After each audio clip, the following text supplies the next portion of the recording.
A very good morning to one and all present here. I am Dr. Moinak Chatterjee from an assistant professor from the Department of Pharmaceutical Chemistry, Bharat Technology.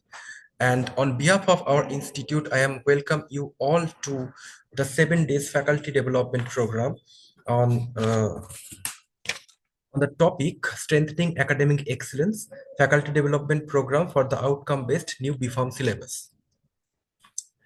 So today we are extremely grateful to have with us our today's speaker, Dr. Suhail Parvez. He is a professor and dean from the Department of Toxicology, School of Chemicals and Life Sciences, Jamia Hamdard University, New Delhi. So on behalf of our institute, I am welcome you to this event, sir. So before starting our today's program, I want to introduce Dr. Suhail Parvez to the participants. So Dr. Suhail Parvez is a distinguished neuroscientist and toxicologist currently serving as professor in the Department of Toxicology and Dean, School of Chemicals and Life Sciences at Jamia Hamdard University, New Delhi. Hello, good morning, everybody. He is a graduate in chemistry with master's and doctoral degrees in toxicology from Jamia Hamdard. He has an extensive international research background, including postdoctoral training in Germany and USA, and a tenure as group leader and Humboldt Fellow at the Leibniz Institute of Neurobiology. With over 2 decades of research experience, Dr. Parvez has published more than 250 peer-reviewed papers with H-index 52, and he has more than 8,000 citations and completed or managed 15 national and international research grants. He has supervised over 40 PhD scholars and plays a key roles in major DST programs such as PARS, FIST, and STUTI. His research focused on in vitro and in vivo neurodegenerative disease models, nutraceutical-based therapeutics, and drug repurposing. His group has developed India's first rodent models for traumatic brain injury, behavioral tagging, and in vivo electrophysiology, along with model for stroke, Alzheimer's, and subarachnoid hemorrhage. He also pioneers alternative models such as Drosophila C and elegans for mechanistic studies in Alzheimer's and Parkinson's disease. So with this small introduction, I am welcome you, sir, and this platform is all yours. Now you can start your session.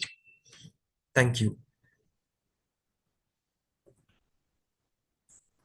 Very good morning, everybody. Sorry for being late. There were some technical difficulties, and I thank Dr. Mainak for this very kind introduction. So, how much time do I have? Almost 45 to 50 minutes. Yes, sir. You have 1 hour Hello? time. Yes, sir. You have 1 hour time. Okay. Yes. Okay. Okay, great. Okay.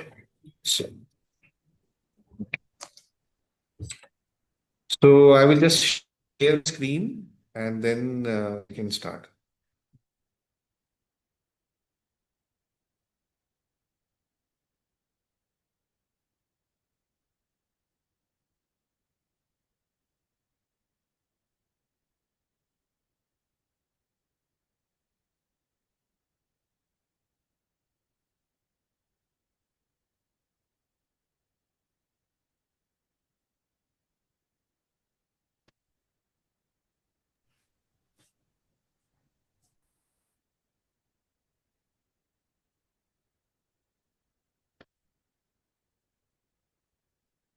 So is the screen shared and can you see the slide? And if it's full screen, just let me Yes, know. sir. Yes, sir. Yes, sir. It is completely visible and it is in full screen. Okay. And um, I'm audible, right? Yes, yes, you are audible. The voice is clear. Should I begin? Yes, Okay. yes. Okay. So, very good morning, everybody. It's always a pleasure to be associated with Bharat Technology. And I visited this institute a few months back, and I was very happy to be there and happy to connect again. And I think we have many online participants today. And the topic that I will be covering is biomarkers in neuropharmacology. And just to start with the basics, I would like to start with this slide, how important research is today in India, how the current scenario is there, and how we can provide our insights into it. So basically, when we talk about the research scenario of our country, there are three things that are very important.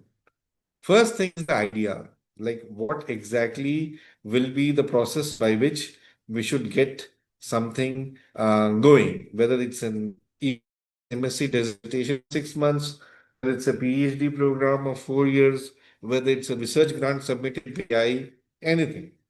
So the idea has to be generated in such a way that it should be in the form of a hypothesis that can be worked around with measurable experiments, and whatever results that we are getting, that will be dependent on the right analysis of the data, and then we can share it as a publication or a thesis or whatnot. The second thing that comes into mind is the workforce. Definitely the research supervisors as well as the research scholars. They are the major stakeholders in any research. But what is required is we really need to strengthen the lab technicians as well as the administrative support. And obviously, we have the funding that is there, and everybody is running after it, whether it's a net GRF, whether it's a project person, or anybody else, whether it's in consultancy program. So basically, when we talk about the research trends in biological sciences, there are many which are the core disciplines, whether we are studying pharmacy, whether we are studying basic sciences. So these are the current subjects that comes into mind. For example, somebody who is from pharmacy, then the core subject for today that we are talking about, the neuropharmacology, is actually the branch of pharmacology, the application of pharmacology in neurosciences. But when we are looking at the trends, because these are basic disciplines that is there for a long time, and what we need is to apply these disciplines in our scenarios of research. So the basic funding areas that we are getting these days are these. And obviously, as we are talking about neuropharmacology or neurobiology or neuroscience, we need to understand that we require something like this, that we call it as a technical cartwheel. When we have these facilities, that we are clubbing it as a tools in neuroscience that will help us in getting our experiments done. So whether it is animal behavior, whether it is molecular biology, whether it is microscopy, whether it is cell culture, all of this together actually help us in reaching our goals.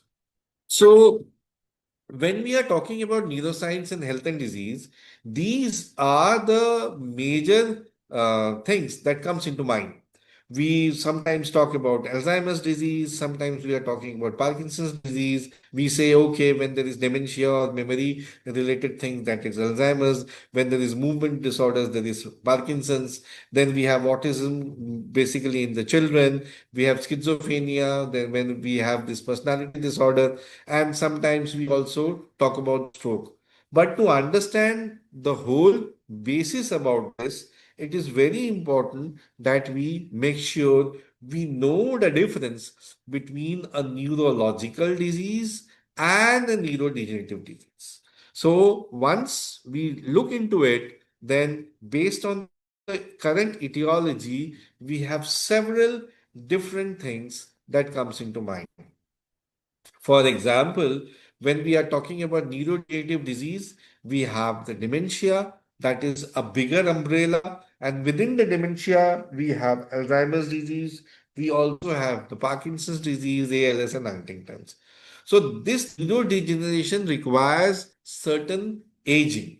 So the life expectancy and the quality of life is increasing day by day, and that is helping us in getting more as terms of our longevity. But with that, the same packet gives us this bucket of neurodegeneration. And this neurodegeneration is something that we are kind of fighting with.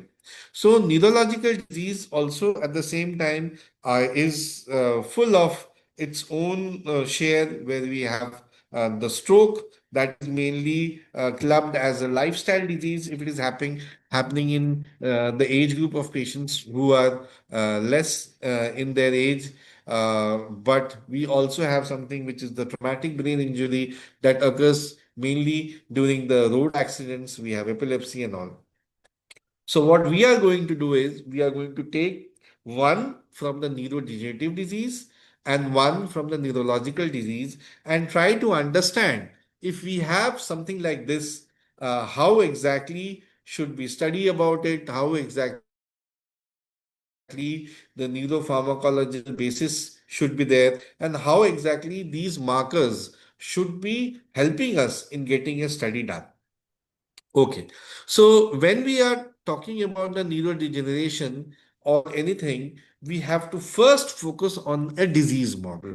So when we have any disease, irrespective of neuroscience, you may have a rheumatoid arthritis, you may have a diabetes, you may have Huntington's. So in all of these, it is very important that we keep in mind that the in vitro and the in vivo system both can be utilized in a much greater way to actually have these disease models. So once we have that, so let's start with dementia. So when we say dementia and looking at the epidemiology of dementia, it is actually something that is affecting almost 50 to 60 million people worldwide. And they are saying that in the next 20 years or near about 2050, this will be almost double. So 140 million people will be actually suffering from some or the other kind of dementia. And we are looking at the numbers that are very alarming. So once we have the dementia, the Alzheimer's disease actually is accounting for almost three-fourths of its share. So 70% of the cases that we are looking at, they are actually of Alzheimer's nature. Then we have the vascular dementia, we have the frontotemporal dementia, and others. So once we have that, then we again need to understand what exactly is the pathophysiology. So the pathophysiology is many, and when we are talking about neurodegeneration, then the healthy neurons are actually compromised. And when we say that the healthy neuron is compromised, then we have the whole pathophysiology, for example, the cerebral cortex and hippocampus. In the terms of Alzheimer's disease, they actually are shrunken.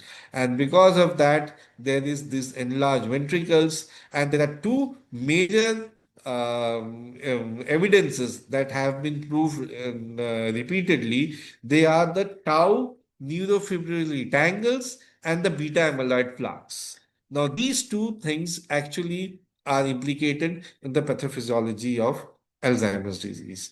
And once we have that, then we have those diagnostic tools that are helping the clinicians in getting the right diagnosis. So when we are talking about this, so the whole pathway is both an amyloidogenic pathway as well as a non-amyloidogenic pathway. So the APP is the main precursor here, and there are several other things that are there, the key players that are actually mediating it. When we look at the global market is full of medications. For example, memantine, donepezil, and all of that. And they have been liberally successful. But currently, in the past 2 to 3 years, there is new drug that is there, which is known as Adulham, that has been approved by FDA in 2021. And this is now being vouched as the new treatment for Alzheimer's. The amount of money that is pumped in and the efforts that are being taken up for Alzheimer's is huge. It's enormous. If you look at the economy, and the market value of this research, it comes into billions. So once we have to do that, then there is this new term, not new exactly, but it has been there for the past few years, where people are talking about drug repurposing. Drug repurposing is something that is actually saving time in relation to the traditional drug discovery. The traditional drug discovery is something that is taking up huge amount of time. It almost takes 10 to 15 years for the drug to come to the market from the bench or from the lab. So, drug repurposing is something that is actually reducing the pharmacokinetic uncertainty, and as it is already there in some of the other form, it is trying to reduce this particular time. So whenever we do something like that, we need models. And it is nowadays very, very popular when we have these in silico models actually that are there. And as these are not wet lab tools, and you can just need a computer and a few softwares, and the whole machine learning thing is helping us. But the problem in my eyes is the right kind of training. The right kind of training is actually not available that will help these studies to be really carried out in the best possible way, the inferences that should be taken up. So we also have this in vitro culture model, because nowadays the animal studies, before that, the even Animal Ethics Committee encourages that we have some of the other cell line model that will actually validate the usage of this particular drug that has to be tested in the animals. And definitely we have the in vivo animals for sure.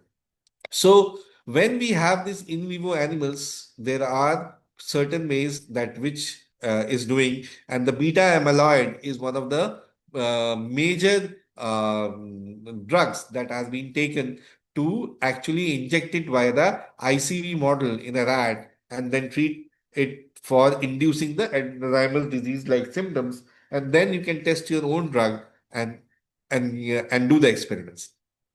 So when we say induction of any disease by different agents, this is also a very widely studied field. And you can see with examples, there are certain different agents for each conditions that is available, and people have been using it, giving their own rationale of selecting why they have chosen a particular drug and why they have not, and then they actually go about it. So, when we are talking about Alzheimer's disease, there are people who are studying it with beta amyloid by injecting it. Then there are people who are studying the streptozotocin also, and there is another agent which is known as scopolamine. So, as beta amyloid is very popular and everybody is aware about it, but today I'm going to share some of my results with actually with scopolamine and try to convince you that why for these particular experiments that I did, scopolamine is an equally good model. So when we talk about the comparison between the beta amyloid and the scopolamine, so beta amyloid definitely will take care of the amyloidogenic pathways and they will do it. But when scopolamine is used, it is actually mimicking the cholinergic dysfunction. So Alzheimer's disease actually presents these cholinergic dysfunctions, and as scopolamine is mimicking this, so we can easily screen the memory enhancing drugs as well as the neuroprotection that can be offered. So basically, they the scopolamine model is different. Why? Because it will be lacking the amyloid and tau pathology when we will be giving the animal the scopolamine. But it is actually a better and an ideal model for early screening of the cholinesterase inhibitors and the nootropics. Why? Because majority of the drugs that we are giving while to the dementia patients, they are actually basically only cholinesterase inhibitors. So this is really a good initiative or a good approach to study this. So this cholinergic dysfunction that is being induced by scopolamine is important. So when we look at the history of scopolamine is actually an alkaloid that has been isolated from a plant, and it has been known for its hallucinogenic and toxic effects. Of lately, then it was being developed into a particular agent that can be induced. So when we say scopolamine centric models, we can use it even in vitro conditions. So as we are talking about neuropharmacology and we need the in vitro models too. So neuroblastoma cell lines, particularly the SHSY5Y, is very popular because it is also used for the beta amyloid studies. So scopolamine in a particular dose can induce cytotoxicity in the neuronal cell lines, and where you can easily do several assays. Now, we are talking about biomarkers. So, biomarkers are very important. So, when we are talking about cell lines, when we induce it with scopolamine, so what are the markers that we should look at? Because we need to first evaluate the dysfunction and then only give our treatment and see whether our treatment is actually improving the situation after the scopolamine treatment. So MTT, that is the cell viability assay, or the Ross generation, that is the reactive oxygen species, as well as the mitochondrial dysfunction. The SHY cells can also be used to study the mitochondrial dysfunction. You can also look at the BDNF TREB and the synaptic proteins, and also the BAX and Caspase. So all of these things can be done. So when we are talking about these SHY, SY5Y cells, you can see that in addition to the SHY, SY5Y, there are other cell lines too. For example, N2A, for example, PC12, that can be also used in the neuropharmacological studies. So it all depends what exactly you would like to look at, which pathway you would like to monitor, and the choice of biomarkers. It is very important that what choice of biomarkers will fit in which type of cell line that you are using. So your whole participation of an experiment should be actually complementing each other. That means the cell line physiology as well as the biomarkers that you are looking at. So, for example, we have these four cell lines. It is very important that we should know that the origin of the cell lines. So, out of these, the SHY SY5Y is the only one that is actually a human generated cell line. But N2A and PC12 that we are talking about, they are again the rodent cell line. They are from mouse as well as from rat. And the IMR30 is again from human, that is not very well known. But the next classification is very important. How SHY SY5Y is working on the catecholinergic pathways. How the IMR is specifically working on the cholinergic pathways, and which agents are actually used to differentiate it. Why we say differentiate? Because there are ways by which you can study the differentiated as well as the undifferentiated, and you can even look at the utility. So for SHY, SYPY, 5Y, because of its human origin, it is very much used for ADPD and specifically for beta amyloid models. So this whole information, this whole background is very important for any researcher to actually look for the rationale. Because whenever we are studying, the first question that comes to everybody's mind is what was the basis of the rationale for selecting the drug? What was the basis or rationale for selecting this dose? So all of this is very important. Then we definitely have the rodent models, and rodent models can be induced with Alzheimer's like symptoms with scopolamine. The good thing about is that beta amyloid is actually has to be injected ICV. In the previous slides, we saw that ICV is one of the routes by which the beta amyloid is given. So when we say ICV, the intracerebroventricular pathway. So this is not an easy step. As well as you need to have a stereotaxy apparatus for this.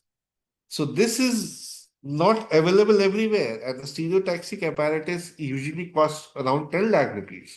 So this is again one of the other features that makes scopolamine a better preferred candidate for certain studies. When we say, okay, we have injected it through the IP route, the scopolamine, so what things can we measure? Definitely, we can measure the acetylcholine and the acetylcholinesterase, the neurotransmitter, as well as the enzyme, both together. Why? Because that will tell you the dynamics. When we say ROS is working, when we say oxidative stress has happened, so the malondialdehyde or the T-bars, that is the lipid peroxidation products, or the antioxidant enzymes like SOD, superoxide dismutase, catalase, these are the enzymatic antioxidants. GSH, that's a non-enzymatic antioxidant, glutathione. Now, these antioxidants, enzymes, and the non-enzymatic antioxidants, they are actually telling us the real picture that if the ROS is increased, whether the interior defense is able to counter these changes. And we also need to focus on which particular area we are actually working on. So, like, for example, when Alzheimer's is our contention or dementia is our contention, then hippocampus is the particular area that is interesting for us. Why? Because hippocampus is the center for learning and memory, and we need to do it. Now, for my results, what we did is we got a project from CCRUM, and the CCRUM the project was based on Unani formulations. Now, Unani formulations are the alternate medicines that we have in our country. We have the Ayurveda, we have the Siddha, we have the homeopathy, and also we have the Unani. So, Bacopa moneri, which we know as a plant and that we have know as the component Brahmi, so this is also used as a component of the medication known as Majule Brahmi that is actually prescribed to patients. Now, when we have something like this, basically what people tend to do is they have this whole information that a whole formulation is actually constituting of many things, and they just technically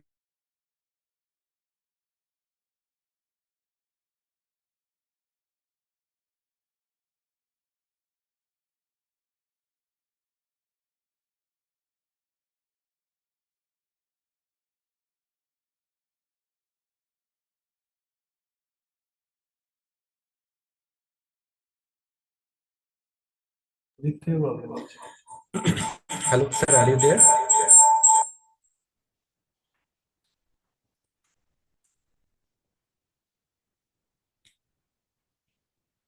Hello.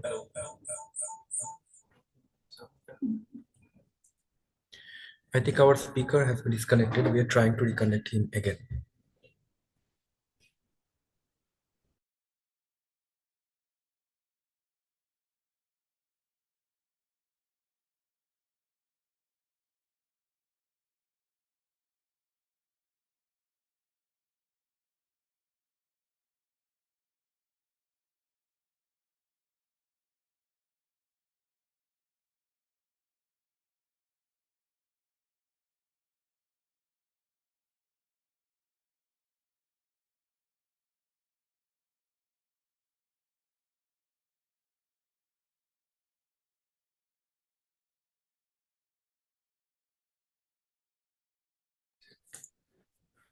Due to some technical issues, our speakers has been disconnected. We are trying to reconnect him again. I am requesting to all participants for keep wait for some time.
I'm sorry, I think I got locked out.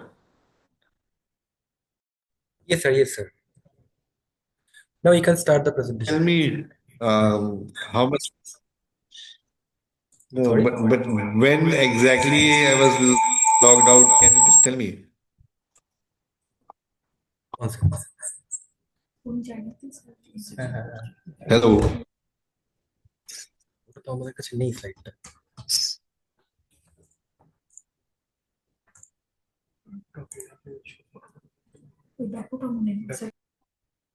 Okay, let me just sir check. Sir you were talking about Bacopa Muniera, sir.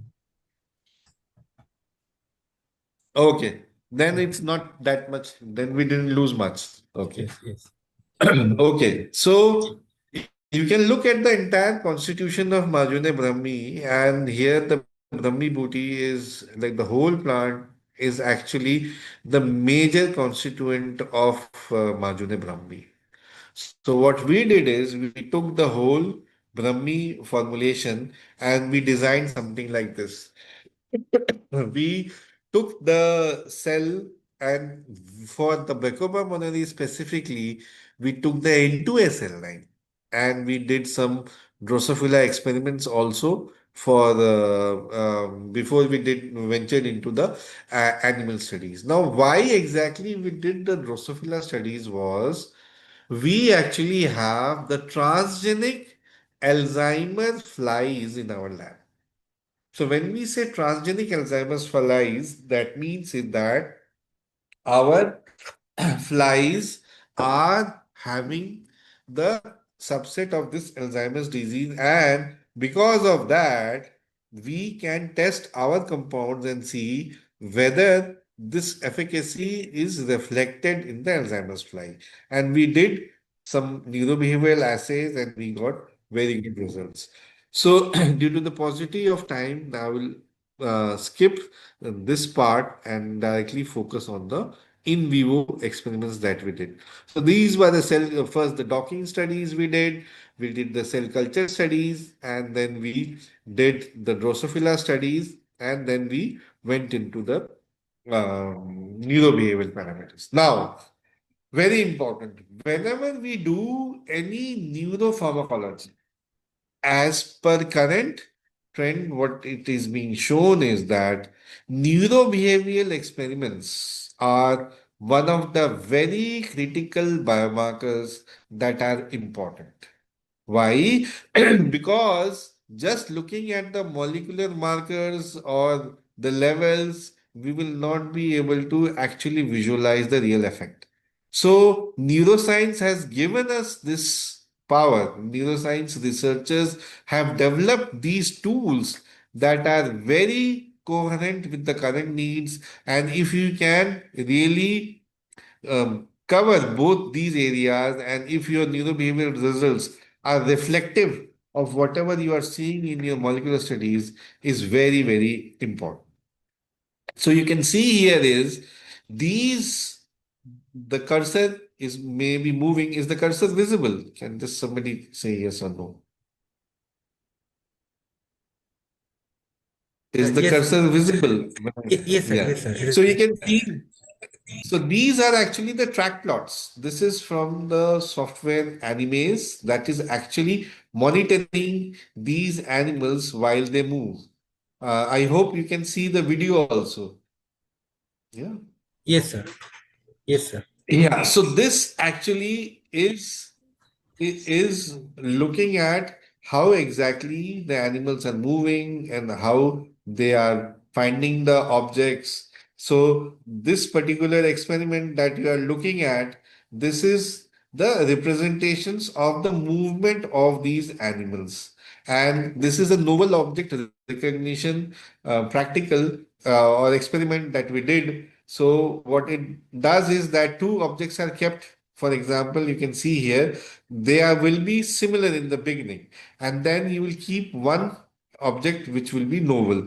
So basically the novel object has to be explored more. So this is how the thing is there, and you can see how exactly the Alzheimer's disease is functioning with the scopolamine, and how the Brahmi has actually improved it at the higher dose. So this is how the whole scenario of neurobehavioral analysis can be used as a biomarker. Similarly, we also have other experiments in the neurobehavioral paradigm that is helping us. And for example, this is where we are looking at how the escape latency in the mazes are being taken up. So this is again the nootropic activity. Now,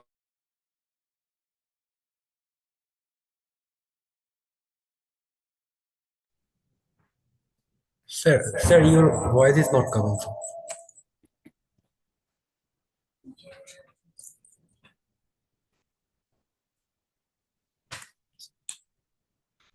Hello,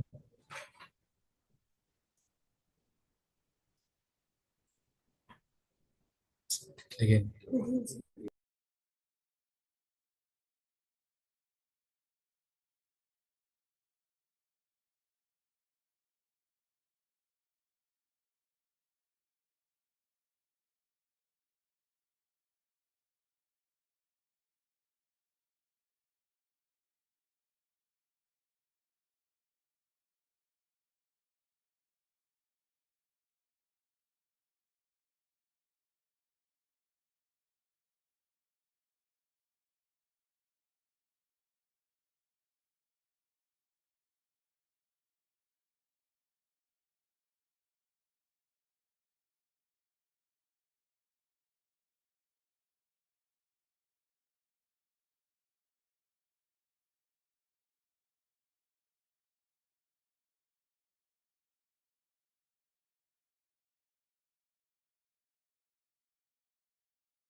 Hello, sir. yes, yes, I'm sorry, I don't know what is happening. My Mhm. apologies. This is really not good. No, no, it's okay.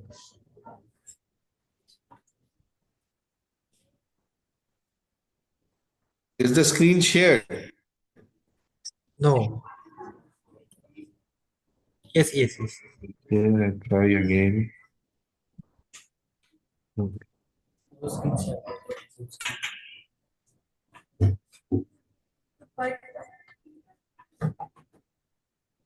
Is it visible now? Yes, sir. Yes, sir. Okay. Okay. So basically, then when we have the neurobehavioral analysis, okay, I was talking about this elevated plus maze where we have these open arms and this closed arms. So you can see very clearly in the control animals, the animal is basically moving in the open arms, that is in this particular direction, and it is seldom going into the closed arms. But in the scopolamine group, you can see very easily it is going more into the closed arms. So that shows that the scopolamine is affecting it. So similarly, we also need to find out which particular area we need to work on. For example, we then took out the hippocampus. And once we took out the hippocampus, the next thing was to look at the ROS. Now, ROS is very important, but what we also need to understand is we need to work out the mitochondrial aspect because mitochondrial ROS, the reactive oxygen species of mitochondria, they actually are impacting the mitochondrial membrane potential.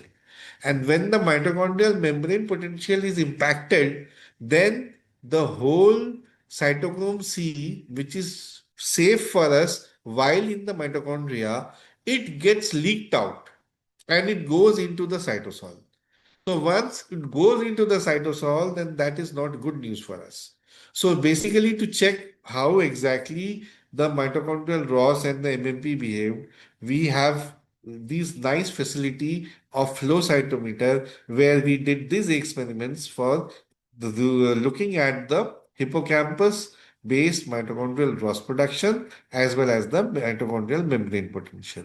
And both these parameters told us that Bacopa is actually restoring the mitochondrial membrane potential. You can see in this how this particular value due to scopolamine, the mitochondrial membrane potential is being diminished. I should also tell you that as a positive control, donepezil, the drug donepezil, is also one of our groups in addition to the Bocopa Meneri, so that we can show that this is as effective as the donepezil. Then we did also certain term experiments where we looked at the mitochondrial architecture and very important, the neurotransmitters that were analyzed by the UPLC. So this neurotransmitters as well as this GABA-ergic neurotransmission, this was also one of the biomarkers that we used. And obviously, when we have all of that, histopathology is also very, very important. And histopathology we can do in many ways. For example, we did the thyroxine hydroxylase expression in our studies, and we also looked at the neuronal morphology as well as we also looked at the beta amyloid plaque because these all together made the story complete. So this is one of the examples of how exactly you can do a computational study, you can do a cell culture study, you can do Drosophila or alternate models because that gives you. You can do also in rodents, but to generate a transgenic rodent facility, at least in our country, is very, very difficult. Okay, so I leave out the PFC part and let me go to the summary of the whole AD thing, where you can see that we induced the scopolamine induced dementia. We targeted our whole pathways related to the mitochondria, related to BDNF, related to GSK3 beta, and we could show you that the BDNF is actually upregulated in this. The second example which I will like to show is the ischemic stroke. That is actually the neurological syndrome that we were talking about. We are aware about ischemic stroke, and there are usually two different types of stroke. One is the thrombotic stroke, in which the blood clot is formed, and one is the embolism that we call as the fatty plaque that actually breaks away and then it flows to even the brain, and then it blocks the artery, and then we have the cerebral stroke. So these are the different ways in which the ischemic stroke works. So the gold standard for today treatment is definitely TPA, the transmembrane plasminogen activator, the tissue plasminogen activated TPA. But the majority of the problems arise is that you can only give it within 4.5 hours after the ischemic stroke. We also have these emergency procedures that the surgeons can do, but they also have to be done in a particular time frame, and it can also cause the trauma to the vessels. Now, another important model of ischemic stroke is the surgical model, and there are many ways that by which the people are doing it, but this medial cerebral artery occlusion method has now been accepted as one of the good models of inducing cerebral ischemia.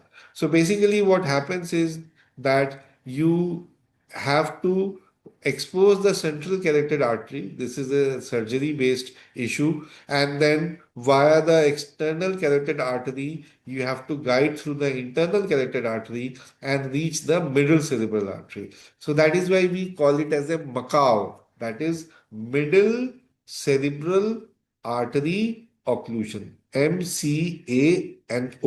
So MCAO model is actually used for the administration of ischemic stroke. So the Macau model again has many things, and you can again see that how from this there is whole plethora. For example, an acute phase is there, a subacute phase is there, and the recovery phase is there. So what we did is we took AMP BP. So AMB MP is actually a GSK3 independent WNT activator. So you know that GSK3 beta is implicated in it, the whole mitochondrial pathology, but we wanted to check whether this WNT activation can actually influence these CAMK signaling pathways and how exactly this is done. So our experimental design was very different, and we were able to actually make the animal survive for 4 weeks. This is one of the great things that we could do, and I really appreciate my scholar Mubashir who actually done these experiments. The surgery of T. macao is very difficult, and keeping the animal alive for a long time is also very difficult. So what we did is we gave the MPBP, and you can again see now the neurobehavioral paradigms are different. So what we are looking out here is the stride width and the stride length. The stride width and stride length are actually telling you how exactly the recovery is, because stroke, the major problem is the recovery. So we wanted to see whether this whole process of subacute, why we call it subacute, but usually 0 to 28 days falls within the subacute regime, and this subacute period is actually very critical. In addition to that, we also did experiments for example, using the maze as well as the noble object recognition. You can see all of these, the animes based track plots as well as the quantification of the data. And we again did the mitochondrial draws and MMP, because as our lab is focusing on the mitochondria mediated pathways, so we did the same. And the next important marker for us in ischemic stroke was to see whether the neuroinflammation, that is the astrocyte activated neuroinflammation, if it can be restored. So you see, we did these experiments with fluorescence microscopy. So this is the group of the T. macao. The induction of the T. macao, you can see how these astrocytes are activating the inflammation, and a pronounced inflammation can be looked at. So this is the T. macao group, and our aim BMP actually restored these neuroinflammation scores, and this is also the biomarker that was utilized. So you can see different disease, different biomarkers, and how exactly the neurobehavioral test is actually corroborating with the molecular findings. Then we also looked at the CAMK expressions and the Krebs expression, and not only the Krebs, the phosphorylated Krebs was very important. You can easily see in the phosphorylated Krebs in the T. macao, it is completely downregulated. The BDNF is also downregulated, and due to the AMBMP treatment, these was upregulated. The other thing was to look at the apoptosis pathway. We just talked about how exactly the cytochrome C is leaching out from the mitochondria to the cytosol, and the BAX, which is again a propaptotic protein. BAX is actually translocating to the mitochondria. So these two things was very important for us, and we did Western blot studies by taking out the mitochondrial fractions. We also did some nasal staining, histopathology, and the other biomarkers again was to see how exactly we can look at the brain edema. You know how in ischemia, neuroinflammation, brain edema is there. So Evans blue is the dye by which we can do this extravasation, and you can see these areas that are being induced, because we induced the T. macao on the right lobe of the brain, and you can see this extravasation was actually taken care by the AMPBP treatment. In addition to that, we also have this TCC scanning, the major marker to see whether the induction of ischemia has been done is actually achieved by these TTC stains. So these TTC stains, you can see these are the sections from the animals, the brain of the animals in which the ischemia was induced. So you can see that in the control or in the sham group, there is no lesion. Here you can see the lesions. And with the increasing concentration of the drug, when we reach at AMBP 10, there is very nice recovery from this. And this recovery is attributed to this 28-day treatment. So for the AMP, BPMP conclusion, I can say that it is really something that we are really looking forward to. The manuscript for this particular paper has already been accepted with revision. We have submitted the revision when we are hoping for it, that how exactly the BBB integrity, the mitochondrial membrane potential, the ROS, and the other biomarkers are being calculated. So I think we are about time. So I would like to thank the funding agencies for supporting me over the years, and this has been very great. I would like to thank my collaborations. These collaborators are the ones who are actually making it, and especially I would like to thank all my PhD scholars. I joined Jamia Hamdard in 2010, and it has been a wonderful journey for me with these scholars who are at different places, and the whole experimental setup for the ischemia and the cerebral arachnoid hemorrhage and on all, they have been doing it. And these are the current lab members that I have. So thank you very much for your time. I apologize for the glitches that we had, and looking forward to interact with you again in future. Thank you so much. Thank you very much, sir, for this elaborative session on neuropharmacology and especially stroke research. I think the participants who are present now, I think they have got a lot of information about this particular subject. So now I am. It's this session is open for the participants. If you have any questions, you may ask to sir. Sir will try to resolve your queries. Participants, if you have any queries, then you may ask in the chat box. Sir, I think there is two questions that are coming.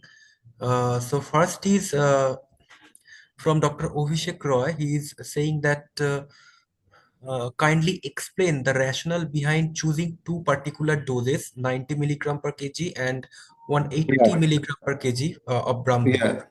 Yeah, thanks a lot for this. So, the basically what we did was we actually took the doses of the human patients that have been given. We have a collaborator who is a physician, and we translated this dose to the animals, and then we gave it.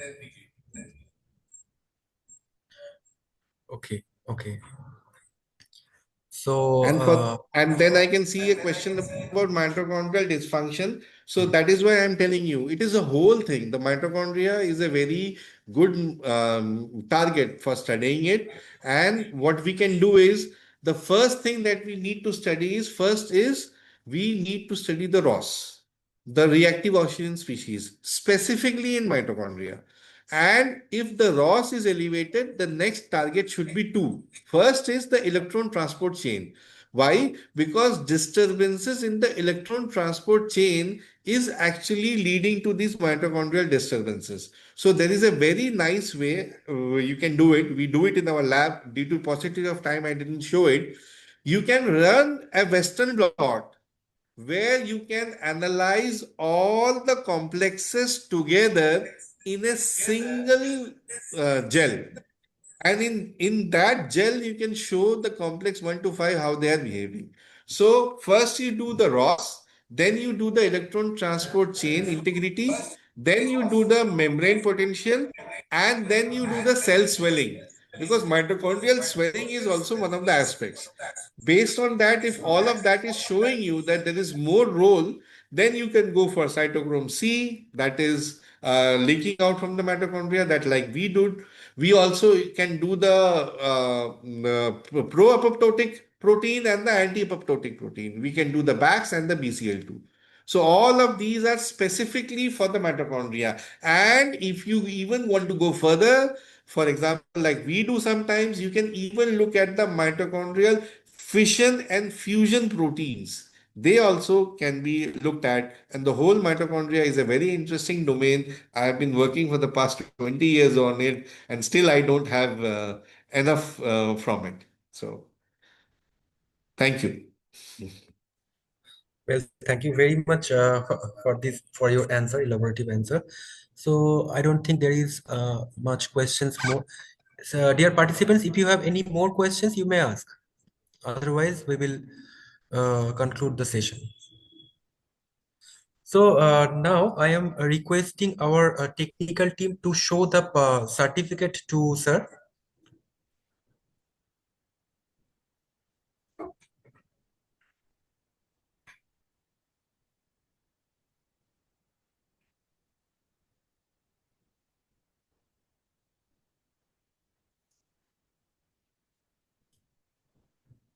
Okay, thank you very much. I really appreciate it.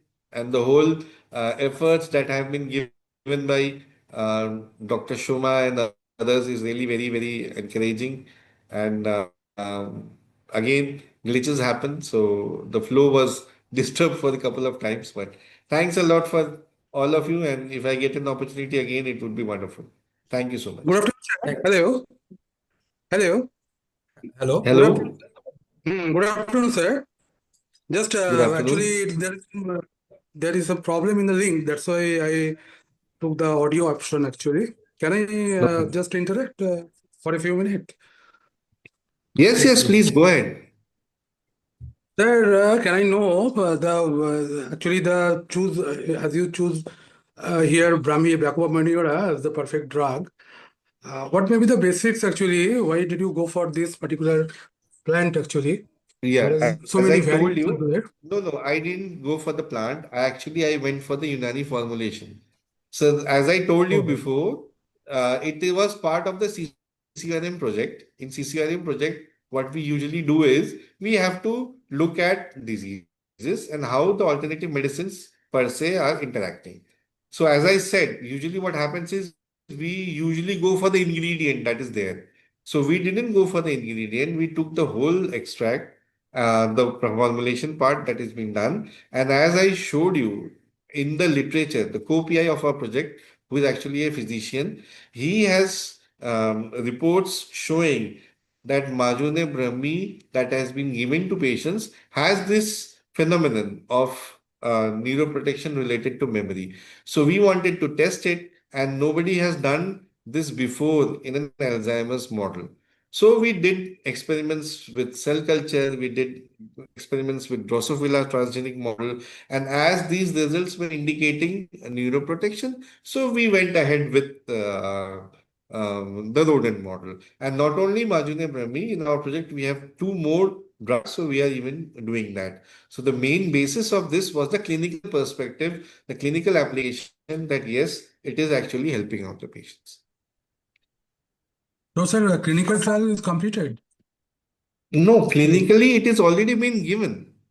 The Oh, Majune Brahmi is a medication of Unani nature. It has already been given to the patients. We wanted to check whether it has really an indication and how through molecular markers it can be tested in animal models and all. As it is a Unani formulation, so nobody did any studies. We are the first one to report it. okay, okay. Sir, Hmm. sir, at the same time, what may be the further extension of this project actually? Whether you are going to formulate in another way, actually, some formulation development, something like that? The next step would be we will now be contacting our co-PI and telling him that whatever Unani patients of Alzheimer's are coming, we would like to study them now. What are their role? What is happening with them? Because the medicine also already there. It is being given to patients for something, but we will now focus on them and see. The other problem is that Unani formulation uses too much of sugar syrup. If you would look at the slide that I was showing you, where 200 grams of this plant is there, there is also a lot of sugar that is used. So we would like to even look at making a sugar-free Unani formulation of this particular medicine and try to give, because old age comes with many baggages and diabetes is also one of them. So if we are giving too much of sugar, then that will also create a lot of issues. So the basic idea is to see if we can do something, and obviously, if it's related to patients, so the clinical trial or the clinical perspective only will tell us in future. No, sir, I mean, sugars are present due to for the, I think the preparation is a semi-solid type. No, semi-solid type of preparation, like Chawanprash type. Yes, They actually. but yes. Yes, but the idea is too much of sugar is also not good. So both things can be Ah, worked on. If we do for a sugar-free preparation, at the same time, yeah. if we can also look at the clinical perspective. Okay, okay. That's very fine. You can use saccharin or aspartame for that. But Mm. what is that? Actually, semi-solid preparation is making sugar is making the actually base of the formulation. I think that's why the problem is coming. I Yes, feel. yes. But okay, thank you, Yeah, sir. it has Very been there for informative, many very years. nice. Thank you so Okay, much. My thank you, sir. pleasure. Well, Okay, okay. thank you very much to Dr. Suhail Parvez as well as all the participants for your patient listening. So our next session will start from 3 p.m. sharp. So I think all will join to the next session. So with this note, I am concluding this session. So sir, you can leave this session now and we will conclude our meeting. Okay. Thank you very Thank you much, so much. everyone.